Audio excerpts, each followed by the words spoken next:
जूझ। आनंद यादव।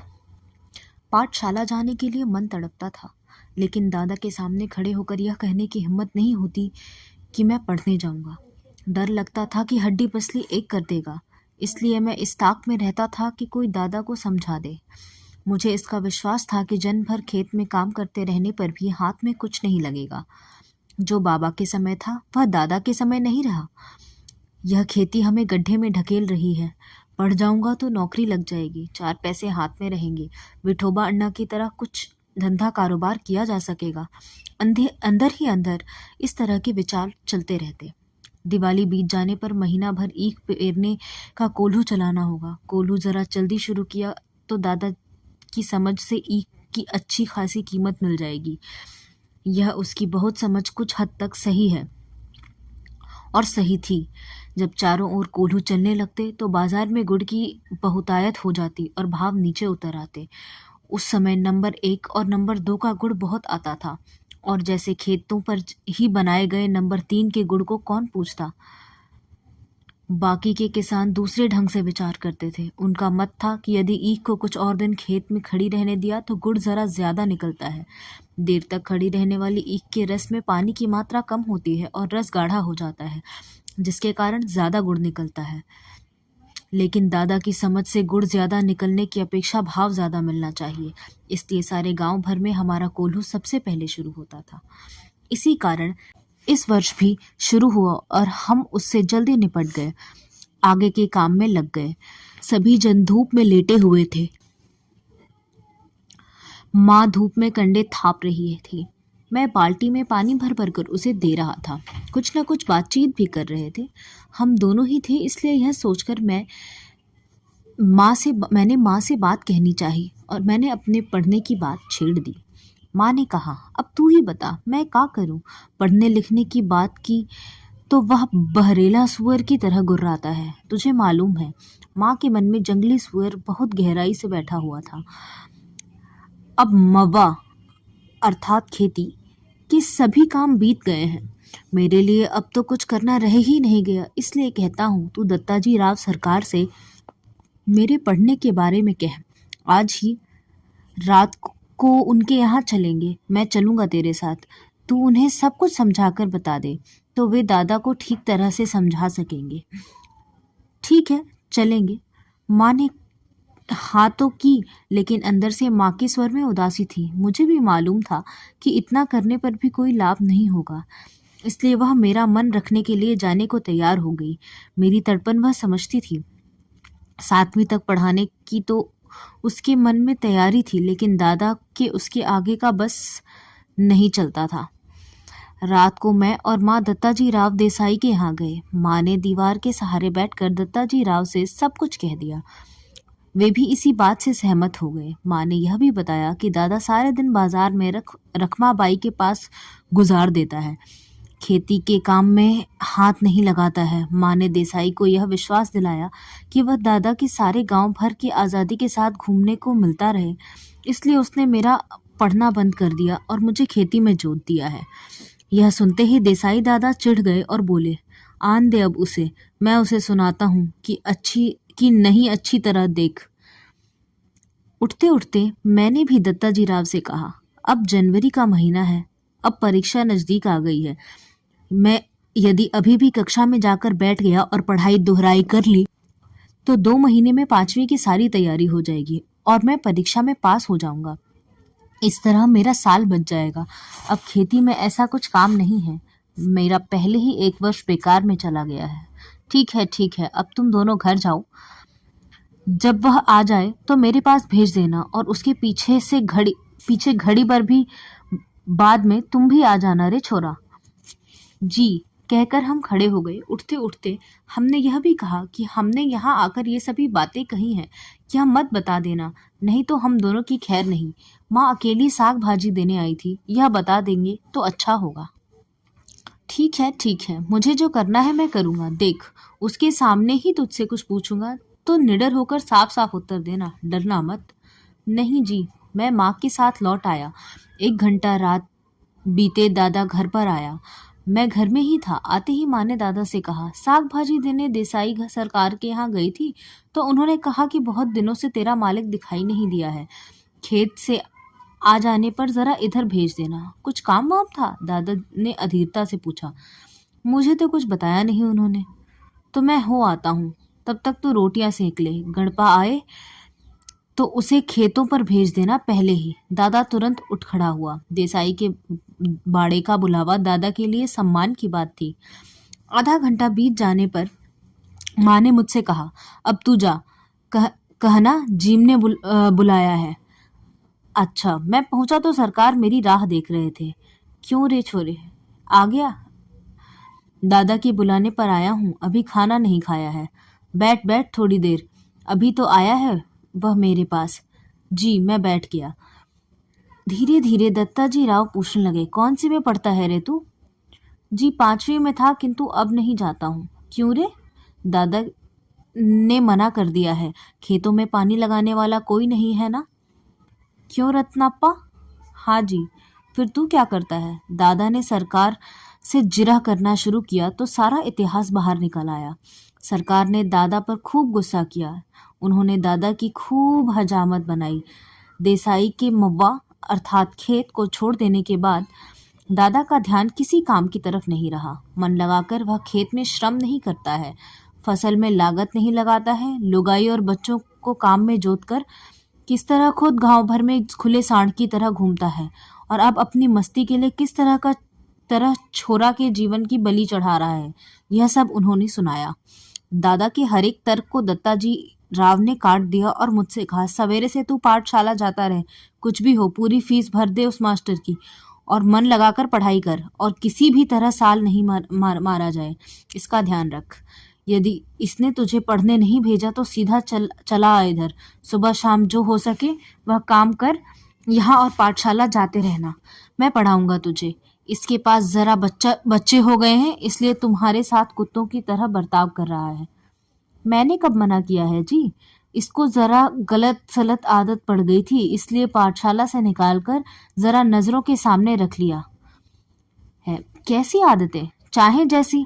यहाँ वहाँ कुछ भी करता है, कभी कंडे बेचता, कभी चारा बेचता, सिनेमा देखता, कभी खेलने जाता। खेती और घर के काम में इसका बिल्कुल ध्यान नहीं है। दादा ने मेरे ऊपर अचानक हल्ला बोल दिया। क्यों रे छोकरे? नहीं जी, कभी एक बार मेले में पटा पर पैसे लगा दिए थे। दादा तो कभी भी सिनेमा के लिए पैसे देते ही नहीं हैं, इसलिए खेत पर गोबर बीन बीन कर माँ से कंडे थपवा लिए थे और उन्हें बेचकर ही कपड़े भी बनवाए थे। उसी समय एक बार सिनेमा भी आ गया था, मैंने झूठ सच मिलाकर ठोक दिया। अब यह सब बंद कर और सिर्फ पढ़ाई में मन लगा। नापास हुआ है कभी? नापास हुआ है कभी? नहीं जी, पाठशाला जाना ही बंद करा दिया, इसीलिए परीक्षा में बैठा ही नहीं हूँ। अच्छा, अब तू घर जा और सवेरे पाठशाला जाने लग। जी। मैं उठ खड़ा हुआ। बाहर निकलते निकलते मैंने सुना, अरे बच्चे की जात है, एक आध वक्त सिनेमा चला गया तो क्या हुआ, एक आध बार खेलने में लग गया तो क्या हुआ, इस बात पर उसका पढ़ना लिखना बंद कर देना ठीक है क्या? जी, आप कहते हैं तो भेज देता हूँ कल से, देखते हैं एक आध वर्ष में कुछ सुधार हो जाए तो, दादा ने मन मारकर कहा। इस समय उसका कोई बस नहीं चला था। खाना खाते खाते दादा ने मुझसे वचन लिया, पाठशाला 11 बजे होती है, दिन से निकलते ही खेत पर हाजिर हो जाना चाहिए, 11 बजे तक पानी लगाना चाहिए, खेत पर से सीधे पाठशाला पहुंचना, सवेरे आते समय ही पढ़ने का बस्ता घर से ले आना, छुट्टी होते ही घर में बस्ता रखकर सीधे खेत पर आकर घंटा भर ढोर चराना, और कभी खेतों में ज्यादा काम हुआ तो पाठशाला में गैर हाजिरी लगाना। समझे? मंजूर है का? हाँ, खेत में काम होगा तो गैर हाजिर रहना ही चाहिए। मैं ऐसे बोल रहा था जैसे मानो मुझे सारी बातें मंजूर हैं। मन आनंद से उमड़ रहा था। हाँ, इतना मंजूर हो तो पाठशाला जाना, नहीं तो यह पढ़ना लिखना किस काम का? मैं सवेरे शाम खेतों पर आता रहूंगा ना। हाँ, यदि नहीं आया तो किसी दिन तो देख, गांव में जहां मिलेगा वहीं कुचलता हूँ कि नहीं तुझे। तेरे ऊपर पढ़ने का भूत सवार हुआ है, मुझे मालूम है। बॉलिस्टर नहीं होने वाला तू। दादा बार बार कुरकुर कर रहा था। मैं चुपचाप गर्दन नीचे करके खाने लगा था। रोते धोते पाठशाला फिर से शुरू हो गई।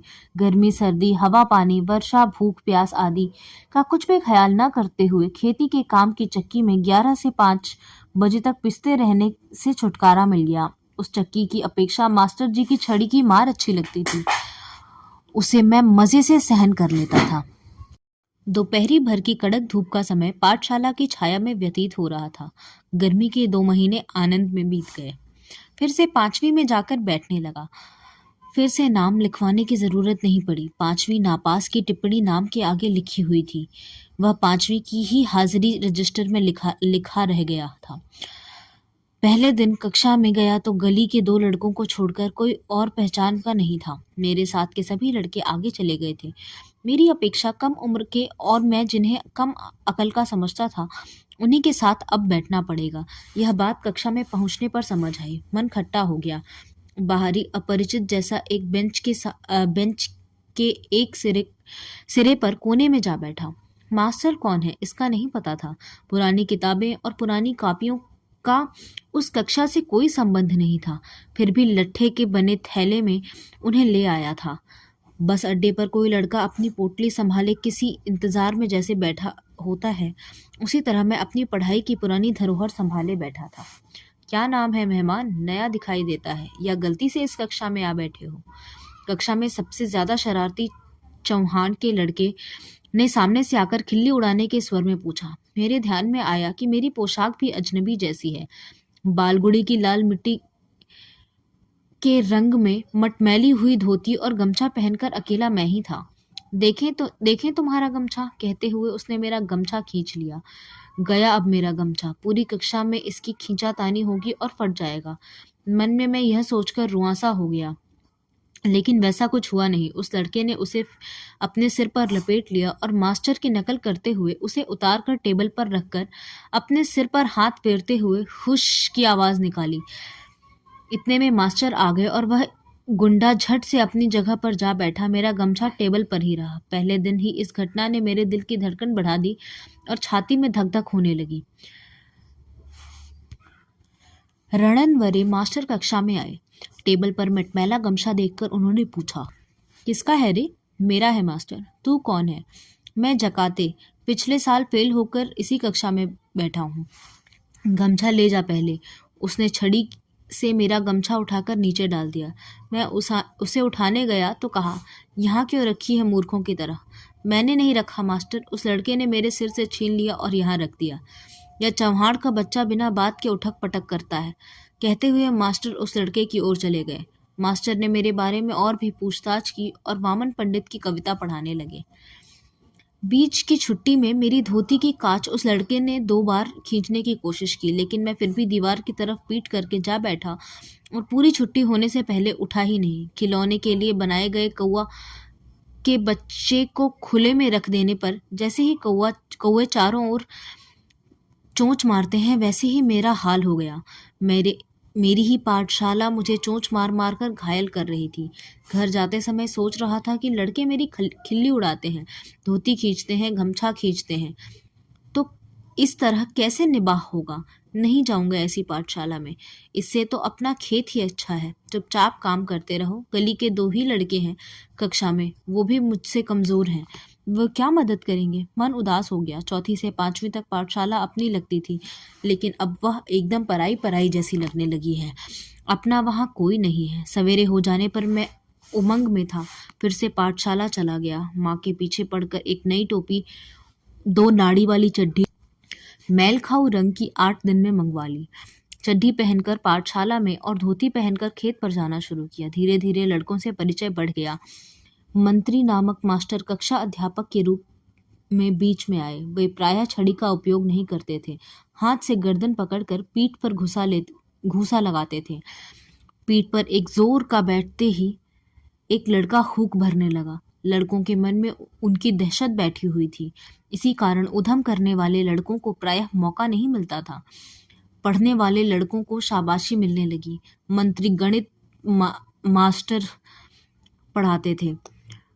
एकाध सवाल गलत हो जाता तो उसे वे अपने पास बुलाकर समझा देते। एकाध लड़के की कोई मूर्खता दिखाई दी तो उसे वहीं ठोक देते। इसलिए सभी का पसीना छूटने लगता। सभी लड़के घर से पढ़ाई करके आने लगे। वसंत पाटिल नाम का एक लड़का शरीर से दुबला पतला किंतु बड़ा ही होशियार था। उसके सवाल हमेशा सही निकलते थे। स्वभाव से शांत, हमेशा पढ़ने में लगा रहता। घर से पूरी तैयारी करके आता होगा। दूसरों के सवालों की जांच करता था। मास्टर ने उसे कक्षा मॉनिटर बना दिया था। हमेशा पहली बेंच पर बैठता, बिल्कुल मास्टर जी के पास। कक्षा में उसका सम्मान था। मुझे यह लड़का मेरी अपेक्षा छोटा लगता था। मैं उससे पहले ही 5वीं में पहुंच गया था। गलती से पिछड़ गया हूं मैं। इसलिए मास्टर को कक्षा की मॉनिटरी मेरे हाथ में सौंपनी चाहिए, मुझे ऐसा लगने लगा। दूसरी ओर यह भी लगता था कि मुझे 2 महीने में 5वीं की पूरी तैयारी करके अच्छी तरह पास होना है। कक्षा में दंगा करना या पढ़ाई की उपेक्षा करना मेरे लिए मुनासिब नहीं। हम तो इस कक्षा में ऊपरी हैं, यह नहीं भूलना चाहिए। इन सब बातों के कारण मेरा सारा ध्यान पढ़ाई की ओर ही रहा और वसंत पाटिल की तरह ही पढ़ाई का काम करने लगा। मैंने अपनी किताबों पर अखबारी कागज का कवर चढ़ा दिया। अपना बस्ता व्यवस्थित रखने लगा। हमेशा कुछ न कुछ पढ़ने बैठता था। उसने यदि कक्षा में कोई शाबाशी का काम किया तो मैं भी दूसरे दिन वैसा ही कुछ करने लगा। मन की एकाग्रता के कारण गणित झटपट समझ आने लगी और सवाल सही होने लगे। कभी कभी वसंत पाटिल के साथ साथ एक तरफ से वह तो दूसरी ओर से मैं लड़कों के सवाल जांचने लगा। इसके कारण मेरी और वसंत की दोस्ती जम गई। एक दूसरे की सहायता से कक्षा में हम अनेक काम करने लगे। मास्टर जी मुझे आनंदा कहकर बुलाते थे। मुझे पहली बार किसी ने आनंदा कहकर पुकारा था। मेरी माँ कभी आनंदा कहती थी, परंतु बहुत कम। मास्टरों को के इस अपनेपन के व्यवहार के कारण और वसंत की दोस्ती के कारण पाठशाला में मेरा विश्वास बढ़ने लगा। नावा सौंदर्यलेखकर मास्टर मराठी पढ़ाने आते थे। पढ़ाते समय वे स्वयं रम जाते थे। विशेषतः वे कविता बहुत ही अच्छे ढंग से पढ़ाते थे। सुरीला गला, छंद की बढ़िया चाल और उसके साथ ही रसिकता थी उनके पास। पुरानी नई मराठी कविताओं के साथ साथ उन्हें अनेक अंग्रेजी कविताएं कंठस्थ थीं। अनेक छंदों की लय, गति, ताल उन्हें अच्छी तरह आते थे। पहले वे एकाध कविता गाकर सुनाते थे, फिर बैठे बैठे अभिनय के साथ कविता का भाव ग्रहण करते और कराते। उसी भाव की किसी अन्य कवि या कविता भी सुनाकर दिखाते। बीच में कवि यशवंत बोरकर, भारा तांबे, गिरीश, केशव कुमार आदि के साथ अपनी मुलाकात के संस्मरण सुनाते। वे स्वयं भी कविता करते थे। याद आ गई तो वे अपनी भी एकाध सुना देते। यह सब सुनते हुए, अनुभव करते हुए मुझे अपना भान ही नहीं रहता था। मैं अपनी आंखों और कानों में प्राणों की सारी शक्ति लगाकर दम रोककर मास्टर के हाव भाव, ध्वनि, गीत, चाल और रस पीता रहता। सुबह शाम खेत पर पानी लगाते हुए या ढोर चढ़ाते हुए अकेले में खुद गले से वह सारी कविताएं मास्टर जी के ही हाव भाव, यति गति, आरोह अवरोह के अनुसार ही गाता। उन कविताओं के अर्थों से खेलता हुआ मैं आगे पीछे आता जाता था। मास्टर जिस प्रकार बैठे बैठे ही अभिनय करते थे, मैं पानी लगाते लगाते वैसा ही अभिनय करता था। क्यारियां पानी से कब की भर गई हैं, इसका भान भी नहीं रहता था। मास्टर जी की चाल पर दूसरी कविताएं भी पढ़ी जा सकती थी, इसका पता भी मुझे उस समय पता चला। इन कविताओं के साथ खेलते हुए मुझे 2 बड़ी शक्तियां प्राप्त हुई। पहले ढोर चराते हुए, पानी लगाते हुए, दूसरे काम करते हुए अकेलापन बहुत खटकता था। किसी के साथ बोलते हुए, गपशप करते हुए, हंसी मजाक करते हुए काम करना अच्छा लगता था। हमेशा कोई ना कोई साथ में होना चाहिए, ऐसा लगता था। लेकिन अब अकेलेपन से कोई ऊब नहीं होती है। मैं अपने आप से ही खेलने लगा। उल्टा अब तो ऐसा होने लगा कि जितना अकेला रहूं उतना अच्छा। इसी कारण कविता ऊंची आवाज में गाई जा सकेगी, किसी भी तरह का अभिनय किया जा सकेगा। कविता गाते गाते थुई थुई करके नाचा जा सकता था। मैं सचमुच ही नाचने गाने लगता था। मैंने अनेक कविताओं को अपनी खुद की चाल में गाना शुरू किया। अनंत काणेकर की कविता, जिसकी पहली पंक्ति इस प्रकार है: चांद रात पसरिए पांडरी, गया धरणी वरी, को मैंने मास्टर की चाल से अलग अपनी चाल में बिठा कर गाई। यह चाल एक सिनेमा के गाने पर आधारित थी। वह गाना केशव करणी जाति नामक छंद में था। उस कविता को मैं मास्टर की अपेक्षा ज्यादा अभिनय के साथ गाता था, चेहरे पर कविता का भाव पैदा करने का प्रयत्न करता था। मास्टर को मेरा प्रयत्न इतना अच्छा लगा कि उन्होंने छठी सातवीं कक्षा के सभी लड़के के सामने मुझे बुलाकर गवाया। पाठशाला के एक समारोह में भी उन्होंने गवाया।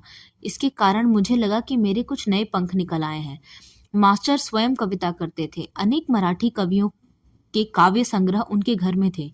वे उन कवियों के चरित्र और उनके संस्मरण बताया करते थे। इसके कारण वे कवि लोग मुझे आदमी ही कहने लगे थे।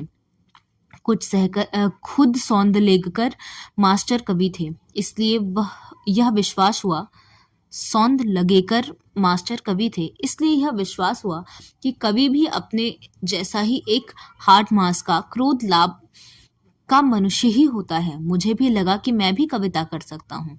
मास्टर के दरवाजे पर छाई हुई मालती की बेल पर मास्टर ने एक कविता लिखी थी। यह कविता और वह लता मैंने दोनों ही देखी थी। इसके कारण मुझे लगता था कि अपने आसपास, अपने गांव में, अपने खेतों में कितने ही ऐसे दृश्य हैं जिन पर मैं कविता बना सकता हूँ। यह सब कुछ अनजाने में ही होता रहता था। भैंस चराते चराते मैं फसलों पर, जंगली फूलों पर तुकबंदी करने लगा। उन्हें जोर जोर से गुनगुनाता भी था और मास्टर जी को दिखाने भी लगा। कविता लिखने के लिए खीसा में कागज और पेंसिल रखने लगा। कभी भी वह न होते तो लकड़ी के छोटे टुकड़े से भैंस की पीठ पर रेखा खींचकर लिखता था या पत्थर की शिला पर कंकड़ से लिख लेता था। जब कंठस्थ हो जाती तो पोंछ देता। किसी रविवार के दिन एकाध कविता बन जाती तो सोमवार के दिन मास्टर को दिखा देता था। बहुत बार तो सवेरा होने तक का धीरज छूट जाता और मैं रात को ही मास्टर जी के घर जाकर कविता दिखाता। वे उसे देखते और शाबाशी देते और फिर कभी कभी तो कविता के शास्त्र पर एक पूरी महफिल हो जाती। बोलते बोलते मास्टर बताते कवि की भाषा कैसी होनी चाहिए, संस्कृत भाषा का उपयोग कविता के लिए किस तरह होता है, छंद की जाति कैसे पहचाने, उसका लय क्रम कैसे देखें, अलंकारों में सूक्ष्म बातें कैसी होती हैं, अलंकारों का भी एक शास्त्र होता है, कवि को शुद्ध लेखन करना क्यों जरूरी होता है, शुद्ध लेखन के नियम क्या हैं, आदि अनेक विषयों पर वे सहज बातें करते रहते। मुझे उनके प्रति अपनापन अनुभव होता था। वे मुझे पुस्तक देते, अलग अलग प्रकार के कविता संग्रह देते। उन्होंने कई नई तरह की कविताएं सुनाई तो लगा मैं इस ढर्रे पर कविता बनाऊं। फिर तो सारे दिन उस दिशा में मेरी कोशिश चलती रहती। इन बातों से मैं सौंदलेगकर मास्टर से बहुत नजदीक पहुंच गया और जाने अनजाने मेरी मराठी भाषा सुधरने लगी। लिखते समय मैं बहुत सचेत रहने लगा। अलंकार, छंद, लय आदि की सूक्ष्मता को देखने लगा। शब्दों का नशा चढ़ने लगा और ऐसा लगा कि मन को कोई मधुर बाजा बजाता रहता है। धन्यवाद।